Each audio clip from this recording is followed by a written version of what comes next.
C'est une journée qui célèbre l'approbation de la Convention internationale sur la biodiversité, qui est l'une des 3 grandes conventions qui ont émané du sommet de la Terre de Rio de Janeiro en 1992. Il est clair que ces journées de célébration sont des journées d'abord de commémoration, mais aussi des journées qui permettent d'évaluer. Et tout ce qu'on peut dire, c'est qu'à travers les rapports sur la biodiversité à travers le monde, il y a une érosion, il y a une régression, quels que soient les efforts et malgré les efforts qui ont été consentis.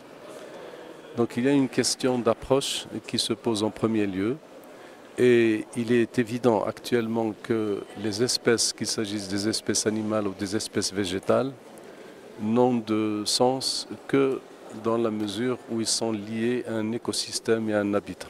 Ce qu'il faut, à mon avis, faire, c'est que, au lieu de faire ou de dresser uniquement ces listes rouges des espèces menacées, une espèce n'a de sens que par rapport à un écosystème.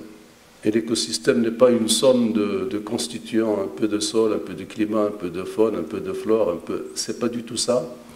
L'écosystème est un ensemble de constitutions en interaction permanente. Et c'est cette interaction justement qui fait que les écosystèmes se déséquilibrent et s'équilibrent. Et la dynamique, c'est ça, le mouvement est une succession de positions de déséquilibre. Mais malheureusement, nous sommes sortis parfois de cette marge de résilience qui fait que la dégradation devient parfois irréversible et nous livrons certains écosystèmes à la désertification.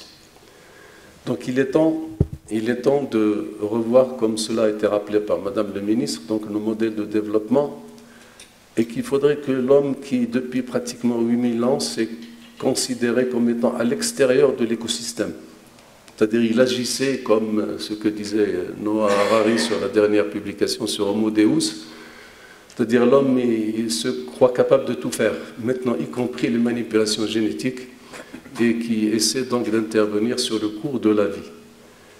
Et je pense que le modèle de développement maintenant, il est temps que l'homme se repositionne à l'intérieur de l'écosystème, parce que la dégradation de l'écosystème signifie la dégradation de l'homme et la fin de l'humanité.